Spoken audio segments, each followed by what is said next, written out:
students, so today we will discuss chapter number 19, the struggle for independence. Okay, so in this chapter we will discuss about the role of social reformers. हमारी society में बहुत सारे social levels थे, जैसे सती प्रथा, पर्दा प्रथा, illiteracy and all. So social reformers ने वो सारे सोशल लेवल्स को दूर किया. Then rise of Indian nationalism, सारे पीपल कैसे नेशन आइडेंटिटी बनी, कैसे सब लोग बाउंड हुए और इंडिपेंडेंस के लिए फाइट की. पार्टीशन ऑफ बंगाल, क्या रीज़न था बंगाल का पार्टिसिपेशन क्यों हुआ, किसने किया, किस डेट में किया.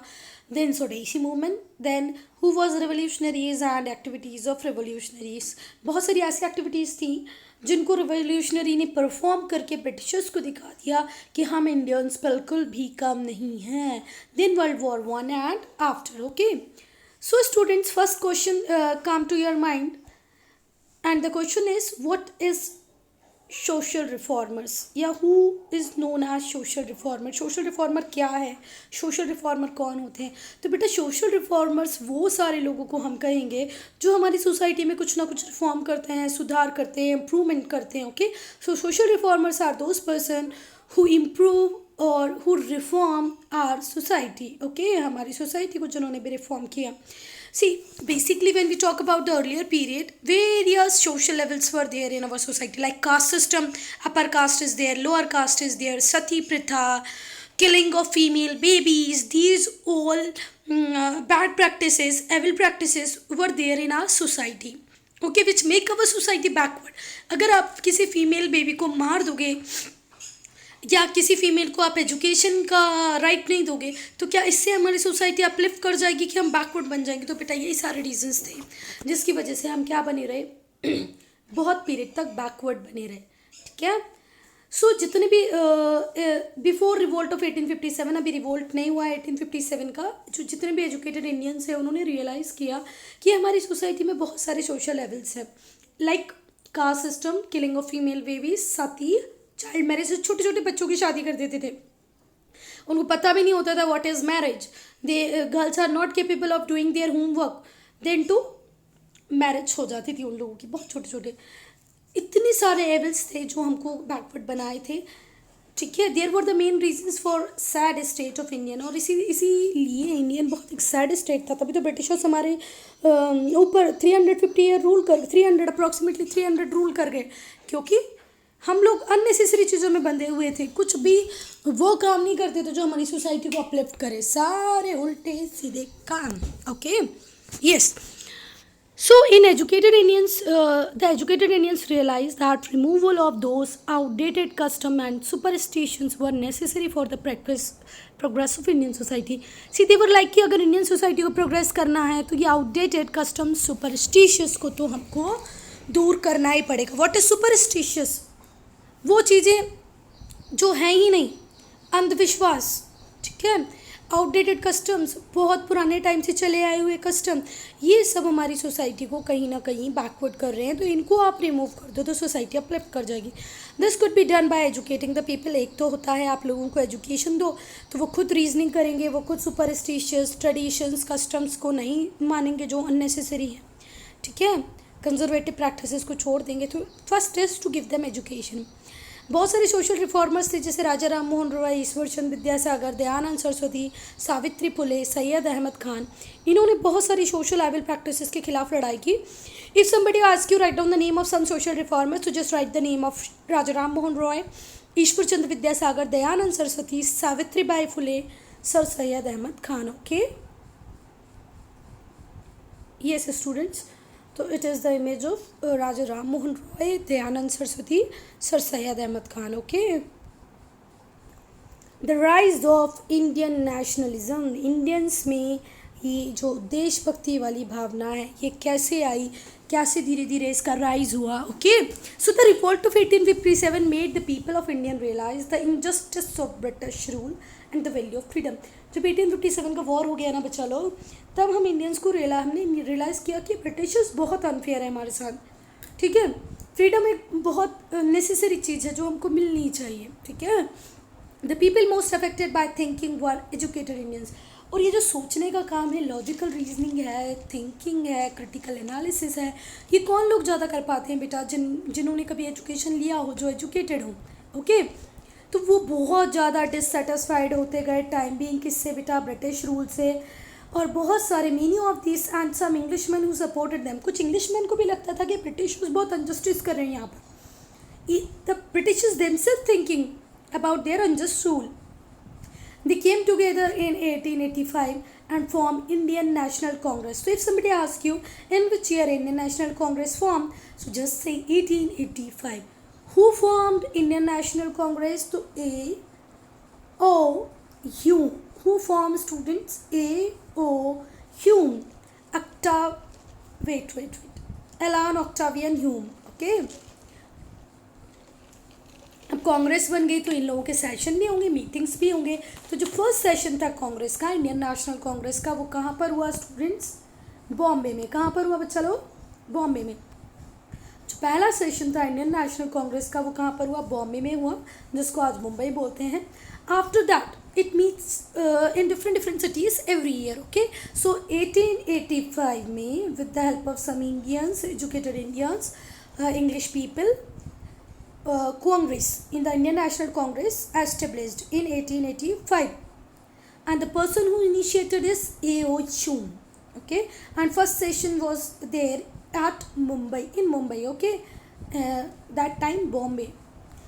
After that, different meetings were there for in different reasons. Okay, so Indian National Congress did not raise the question of freedom from British rule. Okay, see. In the earlier phase, Congress did not ask about the freedom and all. Their main demand was to bring reforms in Indian society. Basically, they required reforms in Indian society. They want lower the slab of taxes. Taxes का amount कम कर दो, मतलब थोड़े से reform आप हमारी society में कर दो। बेसिकली फर्स्ट डिमांड जो थी इनिशियल फेज में, जो सिर्फ इतना ही डिमांड थी कांग्रेस की। Okay, they required free and better life, okay, under the British. They were not thinking about the freedom and going back of Britishers into their own country. They were like, okay, you will be there, it is not our problem, but give us some autonomy, some better facilities. We also want to enjoy better life and all. This was the earlier phase of Congress. Then some of the important leaders of the Congress is, and these Congress is called the Congress of Petition, the Congress of Prayers. ये जो कांग्रेस थी, जो Britishers से freedom की बात नहीं करती थी, इसको पिटिशन और प्रेयर की कांग्रेस बोलते थे। एंड द मेन जो लीडर्स थे उसके, उनके Dadabhai Naoroji, Gopal Krishna Gokhale, Womesh Chandra Banerjee, they were referred to as the moderators. और इन्हीं को क्या बोला गया बेटा? हमने moderators. Okay, yes, this is the image of first meeting in 1885 at Bombay और Mumbai. Okay, so beta, some people of that time don't want this soft approach. They were not in favor of this soft approach. They were like कि prayers और petition से क्या होगा? क्या उन्होंने prayer और petition से हमारे ऊपर रूल किया? उन्होंने भी तो इंडिया को बाय हुक और क्रूक छीन लिया है, तो we can also do that. और ये इंडिया तो हमारी कंट्री है, तो हमको तो ऐसे करना ही चाहिए। They felt that they would gain nothing by following such approach. Some people were like, ये जो सॉफ्ट अप्रोच कांग्रेस किया है इनिशियल फेज में, इससे तो हमें कभी भी इंडिपेंडेंस नहीं मिलने वाली। So what they want strong and more active opposition to the British. तो जो लेटर फेज में जो रेडिकल्स आए, जो रेडिकल कांग्रेस लीडर्स आए, उनकी डिमांड थी कि हम थोड़ा सा फोर्सफुली, स्ट्रांगली ब्रिटिशर्स को हमको अप्रोच करना पड़ेगा, नहीं तो वो हमको कभी फ्रीडम नहीं देंगे। दे वॉन्टेड स्वराज और सेल्फ रूल। वो बोलते थे कि अपना रूल हो, सेल्फ रूल हो, स्वराज हो। दे वर कॉल्ड रेडिकल्स। और इनको क्या बोला गया? Radicals.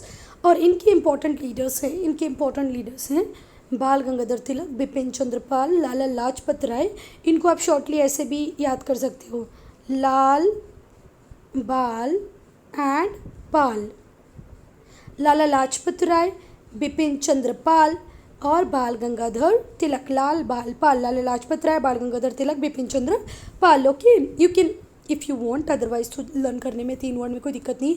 So students, if somebody ask you moderate leaders of Congress, तो मॉडरेट लीडर्स दादा भाई नारोजी। Okay, who? दादा भाई Naroji, Gopal Krishna Gokhale, Umesh Chandra Banerjee. Okay, and when we talk about the radical leaders, Bal Gangadhar Tilak, Vipin Chandra Pal, and Lala Lajpat Rai. So the slogan given by Bal Gangadhar Tilak is that freedom is my birthright and I shall have it. Freedom तो मेरा जन्मसिद्ध अधिकार है और मैं उसको लेके रहूँगा. Who started? Bal Gangadhar Tilak started a newspaper named Kesari. बाल गंगाधर तिलक ने एक न्यूज़पेपर स्टार्ट किया जिसका नाम था केसरी, और ये भर भर के केसरी में ब्रिटिश गवर्नमेंट के अगेंस्ट में लिखते थे. ठीक है. He wanted to arouse the feeling of patriotism in Indians. ये ऐसे आर्टिकल्स लिखते थे और इनका एक मोटिव था कि इंडियंस के अंदर भी काय की फीलिंग आए बेटा, पैट्रियाटिज्म की फीलिंग आ जाए. Okay. So students, this is the image of Bal Gangadhar Tilak and he is Vipin Chandra Pal. Okay. Yes, Dadabhai Naroji and Gopal Krishna Gokhale. These two belongs from moderate phase, and the first one, Bal Gangadhar Tilak, belongs from moderate radicals. The partition of Bengal and the Swadeshi movement. Okay. तब ये जितना nationalism चल रहा है India में, बाल गंगाधर तिलक अपने हिसाब से लिख रहे हैं, कांग्रेस अपना काम कर रही है, ये सब जब हो रहा है तो ब्रिटिशर्स जो इस नेशनलिज्म की फीलिंग है इससे थोड़ा सा वरी हो गए, चिंता हो गए. उनको लगने लगा अरे यार ये सब ऐसे ही चलता रहा तो हमको इतनी प्यारी कंट्री जो हमको इतने सारे नेचुरल रिसोर्सेज देती है इसको छोड़ के जाना पड़ेगा. तो क्या करें. So they have adopted the policy of dividing Hindus and Muslim. They have played a card of divide and rule. They realized if the people of India got united, इनको लगा इंडिया के people सारे united हो जाएंगे तो they could easily thrown the Britishers out. The British को थोड़ा भी टाइम नहीं लगेगा भगाने में अगर सारे Indians united हो जाएं तो. So one of the way in which they could prevent Indians from uniting to divide them on the basis of religion. उनको पता ही था कि हिंदू और मुस्लिम में लड़ाई करवाना बहुत आसान है तो इन्होंने इसी कार्ड को प्ले किया और हिंदू मुस्लिम में लड़ाई करवा दी. At that time the feeling of nationalism was strongest in Bengal, और बंगाल में ये फीलिंग बहुत ज़्यादा स्ट्रॉन्ग थी. सो इन 1905 बंगाल एक बहुत बड़ा प्रोविंस था, रिचेस्ट प्रोविंस था, और वहाँ पर हिंदू और मुस्लिम बिल्कुल यूनाइटेड थे पर लड़ाई करवाना भी आसान था. तो उन्होंने सॉफ्ट टारगेट बंगाल को लिया और 1905 में लॉर्ड कर्जन ने दो बंगाल बना दिए, east Bengal and west Bengal. Okay.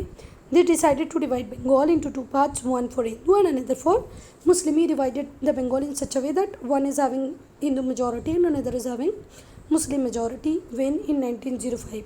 And who divided? Lord Curzon. किसने डिवाइड करवाए बेटा? Lord Curzon. ओके, ध्यान रखना. सो स्टूडेंट्स, अगर वो हमारे कंट्री को डिवाइड करेंगे तो हम क्या चुपचाप देखेंगे? नहीं. Indians protested strongly against the division of Bengal. Indians ने इतना भरपूर प्रोटेस्ट किया और सबने जोर लगा के किसके अगेंस्ट में? बंगाल के डिवीजन के अगेंस्ट में. और इसी एंगर में, इसी गुस्से में they have started Swadeshi movement. Now we will wear only clothes which is made in India. हम उन्हीं प्रोडक्ट को यूज़ करेंगे जो हमारे देश, स्वदेश, हमारे देश में बने होंगे.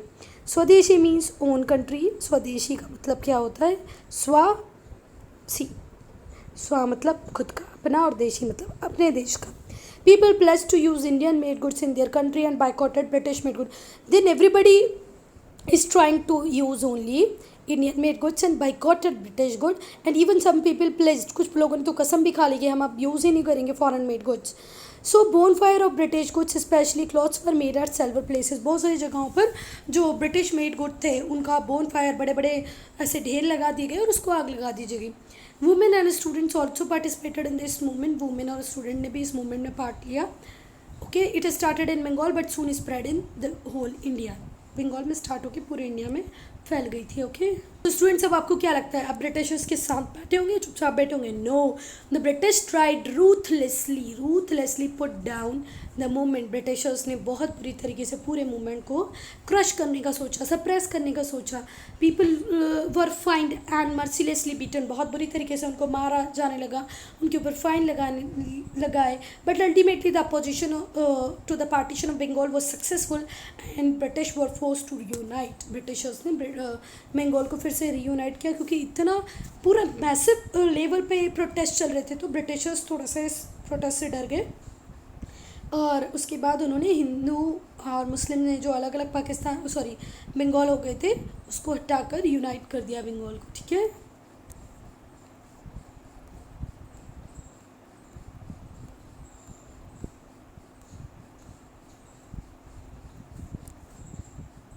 तो वहाँ पर तो हम सक्सेसफुल हो गए। Next, activities of the revolutionaries. जब पार्टीशन हो गया बंगाल का तो बहुत सारे young Indians started using more after the partition of Bengal. Sorry if I'm saying Pakistan and again, please forgive me. Partition से तो बंगाली पाकिस्तान याद आता है, but here we are talking about the partition of Bengal. बहुत सारे जो यंग इंडियंस थे उन्होंने और वायलेंट मेथड्स को यूज़ किया to fight against Britishers. They form their groups to fight the British and were willing to sacrifice their lives for the country. लोग अपने आप को मारने को, अपने आप मरने को, दूसरों को मारने को तैयार हो जाते, अपना भी सेक्रीफाइस कर सकते थे और दूसरे को भी मार सकते थे for home country, for the love of his own country, अपनी कंट्री के लव के लिए, अपनी कंट्री को प्यार करने के लिए, नेशनलिज्म के लिए, पैट्रियोटिक फीलिंग के लिए ये लोग मरने को भी तैयार थे। और इन लोगों को बोला रेवोल्यूशनरी। जो मरने और मारने को तैयार हो जाएं वो revolutionary. The movement spread to many states of India. और धीरे धीरे मूवमेंट पूरे इंडिया में आ गई। सो जो इम्पोर्टेंट रेवोल्यूशनरी थी उनका नाम था Aurobindo Ghosh, Varun Ghosh, Khudiram Bose, Chandrashekhar Azad, Bhagat Singh, it is the image of Bhagat Singh, Sukhdev, Rajguru and Udham Singh. ये वो लोग थे जिन्होंने उधम मचा के ब्रिटिशर्स को परेशान कर दिया था। The movements, however, were not very successful since these revolutionary restored to violent means to protest. ये जो मूवमेंट इन लोगों ने चलाया बेटा वो बहुत ज़्यादा सक्सेसफुल नहीं था, पर कम से कम इतना तो था कि ब्रिटिशर्स को ऐसे लगने लगा था, हर तरीके से परेशान होने लगे थे, क्या करें और क्या ना करें। Since the revolutionary resorted to violent means of protest they were not join by the general mass. क्योंकि ये बेटा मार काट करने लगे थे, कोई भी कभी किसी कोई भी मर रहा है, कोई किसी को भी ब्रिटिशर्स शूट करेंगे, कभी ब्रिटिशर्स को शूट करें, तो इनको बहुत ज़्यादा सपोर्ट नहीं मिला जनरल मासेस का, जैसे गांधी जी को मिला। ओके, तो ये मूवमेंट धीरे धीरे से ख़त्म हो गई। Okay, so students, it is the end of the video. If you have no, it is not the end. World War I and after.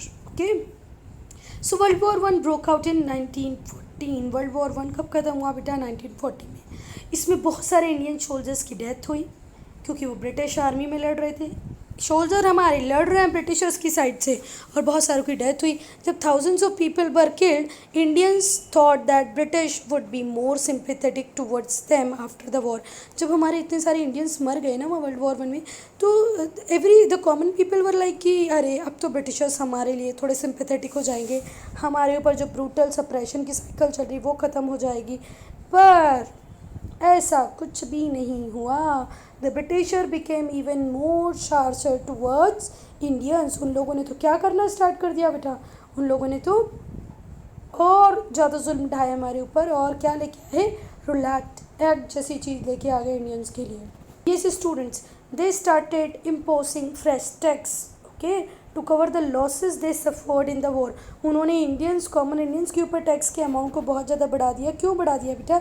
वो अमाउंट बढ़ाने का सिर्फ एक ही पर्पज़ था, जिससे कि वो क्या कर सकें, उनके जो लॉस हुए हैं, जो इतना बड़ा वॉर करके आए वर्ल्ड वॉर वन, उस लॉस को कवर कर सके। You already know that Mahatma Gandhi come back to India from South Africa in 1915। आपको पता है कि महात्मा गांधी इंडिया कब आ गए थे साउथ अफ्रीका से? 1915 में, while world war one still going on, जब वर्ल्ड वॉर वन चल ही रहा था। ठीक है, soon he took over the leadership of Indian independence movement going on in India. धीरे से उन्होंने मूवमेंट को अपने हाथ में लिया, और 15 में उन्होंने मूवमेंट को अपने हाथ में लिया, और 47 में उन्होंने हमको क्या दिलवा दी? इंडिपेंडेंस। तो thanks to Gandhi ji, thanks to all revolutionaries, social reformers. So students, I am handing my video here. If you have any doubt, any problem, do write in comment section. Okay.